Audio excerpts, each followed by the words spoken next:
We'll watch the video of like everything that's coming out in the new raid.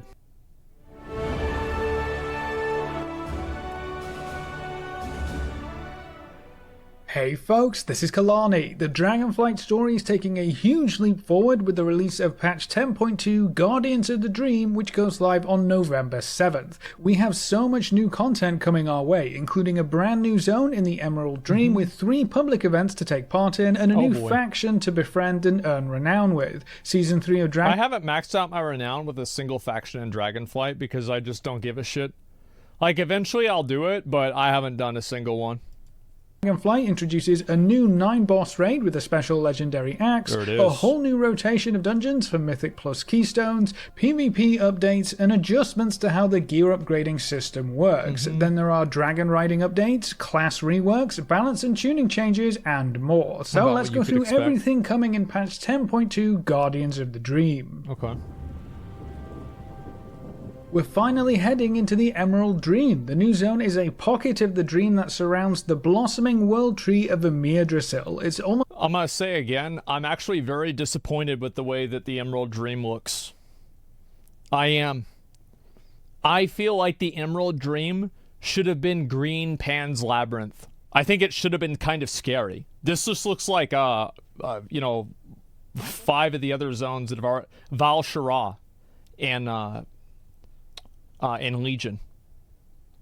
It's washed out, kind of boring. It's time for the world tree to cross over into the mortal realm, and we need to ensure it stays safe from the invading forces of Farak and the Druids of the Flame. They don't just want to burn another world tree down, they want to corrupt it, twist it, and use it for their own machinations. Who knows what the primal incarnate of fire could achieve with that kind of power? We'll need to rally our forces, push back Farak's army, and secure the heart of Yggdrasil. We're also going to have a new world boss to take on. You can find Orastar, the Hibernator, in the Emerald Dream Zone, and the Furbolg Wild God. Oh, you can see the shield there. See that? I told you it was a small shield. I fucking knew it. Is not happy that his usual sleep schedule has been upended. If you can survive his sleep-deprived onslaught, you'll earn a chance at some shiny new gear rewards. Great. New public events. There are 3 new public events to take part in, and they feed into each other. It starts with the Super Bloom event. Escort a wandering ancient around the perimeter of the tree, fending off enemies and helping to promote growth in the area. The more you contribute, the better the resulting bloom will be, so you'll want everyone to pitch in to maximize your rewards. Completing the Super Bloom will activate... I have to repeat myself about like the way I think this zone looks. I think this zone is so boring. I think that Valdrakken is kind of a boring zone too. But I think the Waking Shores, the Omaran Plains, and the Azure Span, all 3 of those zones are way better than this. This is a low T zone. This is an extra... That's the... Yes. Fucking exactly. The Emerald Frenzy event, where one section of the dream goes into overdrive, spawning wave after wave of frenzied fauna and flora. The more you kill, the more materials and currencies you will get, so it's a big old-style farming event. These 2 events provide you with seeds and emerald dewdrops. You can plant the seeds in special patches of soil to start an emerald bounty event. Players can then contribute resources, including dewdrops, to increase the size of an emerald bounty, which will result in better rewards. There will also be plenty of rares to hunt down in the zone, which can reward you with various goodies, including gear, seeds for the emerald bounty, and other materials important for your progress in the zone. There's a big part of me that thinks that they need to reimagine how they're doing rare spawns, because rare spawns now are basically the same as they were in Timeless Isle, and that was like 10 years ago. Like, it's almost like they're dailies. You just go around and kill all these monsters, and then that's it. They're not, well, they're not rare, and I don't know what they can do. What was the last rare spawn you guys liked? It was like good. Wither Gem, that wasn't even a rare. Pound Fist, Warbringers, and Mists of Pandaria, they were cool. Fallen Charger and Shadowlands. I kind of like, yeah, you're right. You know what? The Fallen Charger and Shadowlands was pretty good.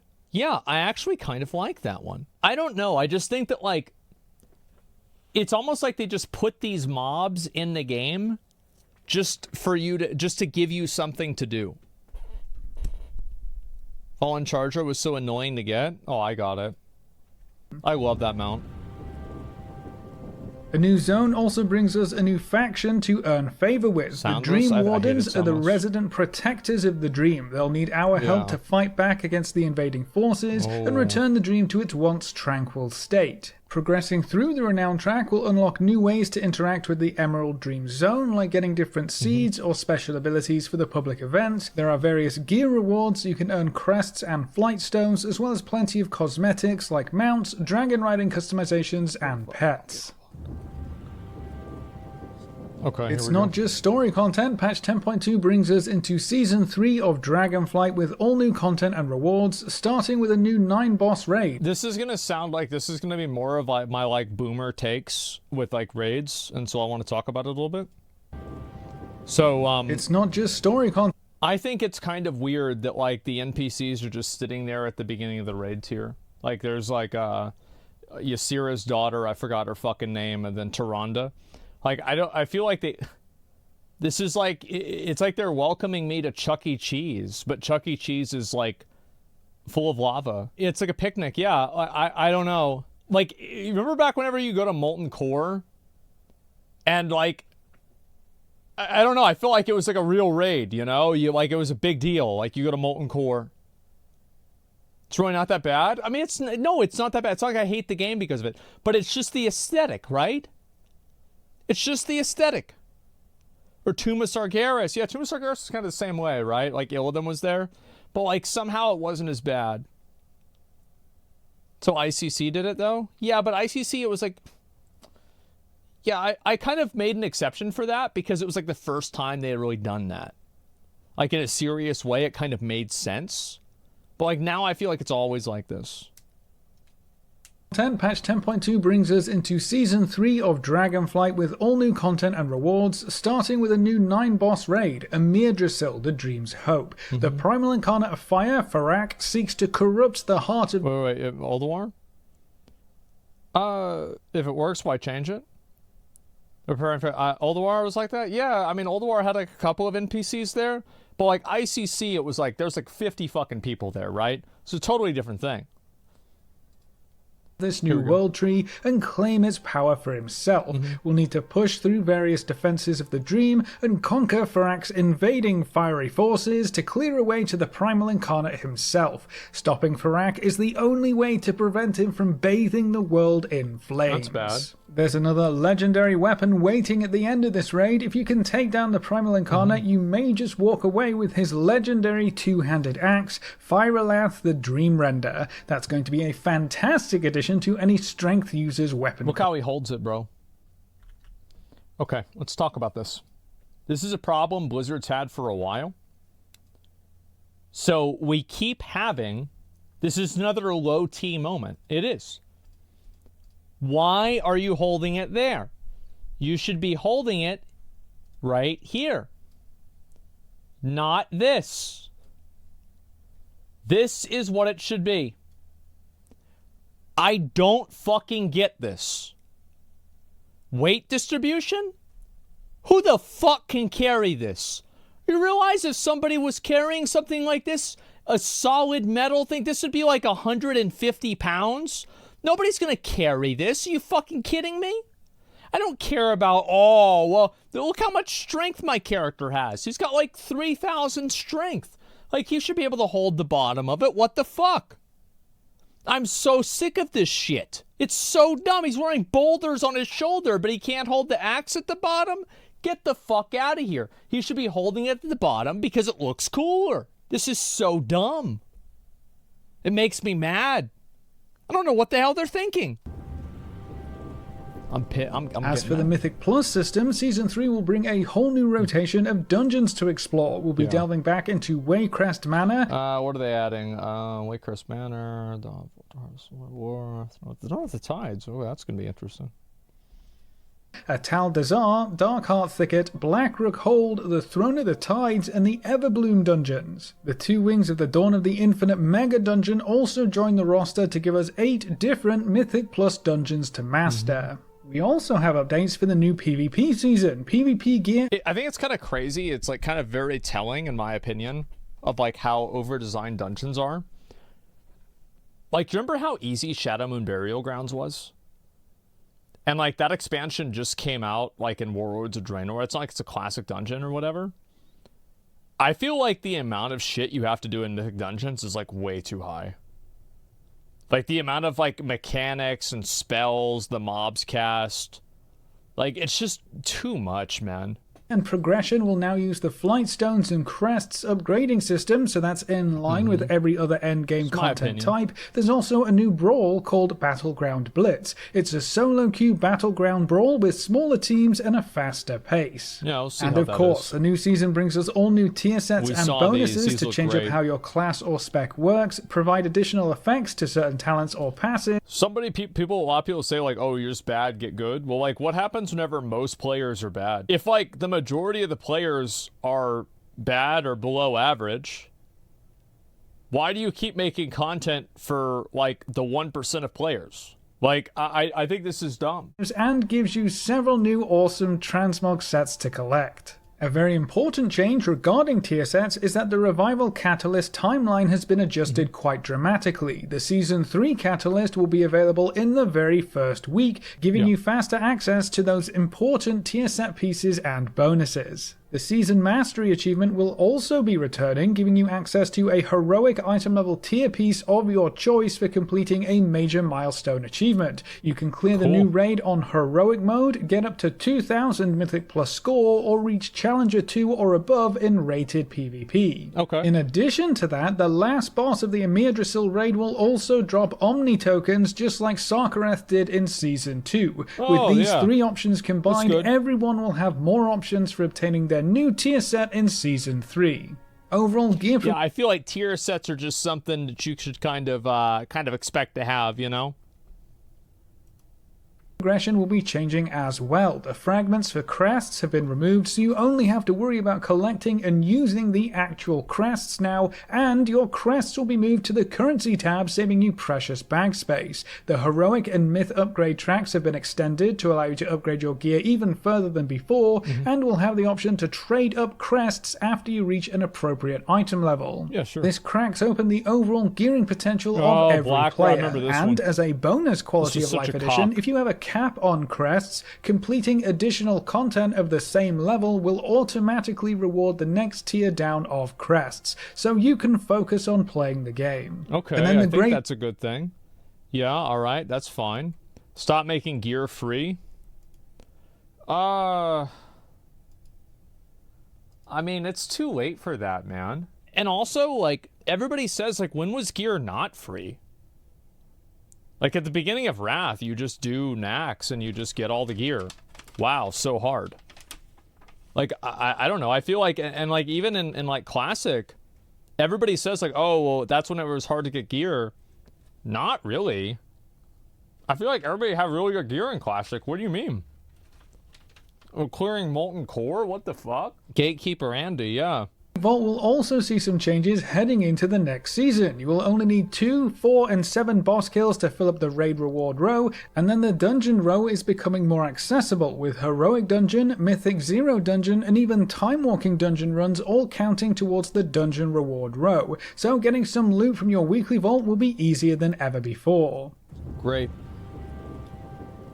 There are also plenty of dragon riding updates to look forward to. The Emerald Dream Zone will have new dragon glyphs for you to seek out and collect, and there are 3 new dragon riding talents to spend them on. Second Wind allows you to generate 1 vigor on demand, and you can have up to 3 charges. Wind's Respite causes Aerial Halt to now allow you to hover momentarily, so you can plan your next move without falling out of the sky, and Swift Skimming lets you benefit from ground skimming while Thriller of the Skies is active, giving you even more vigor regeneration. We'll have a new dragon riding Drake model, the Flourishing... Oh, that looks really nice. I like it.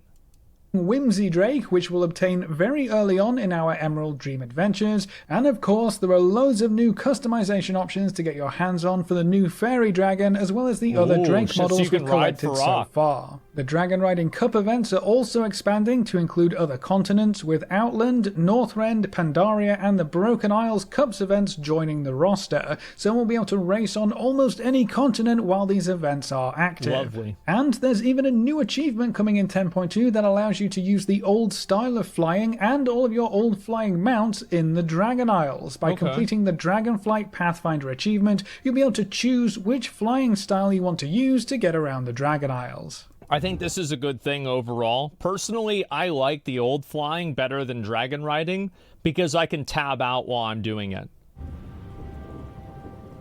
Patch 10.2 has several large class or specialization reworks as well. All 3 rogue specs will see significant changes to their talent trees with new passives and abilities to look forward to. Demon Hunters will also see large changes to their talent tree and how various spells and abilities interact with each other. And the last big rework is for Discipline Priest to make the spec more accessible and give it some shiny new tools. Great. There are some big changes also coming for Druids, Monks, Shamans and Demonology Warlocks, with smaller balance tuning changes for many other classes and specs as well. Do you guys remember Ian said that they just didn't want people to play Demonology anymore?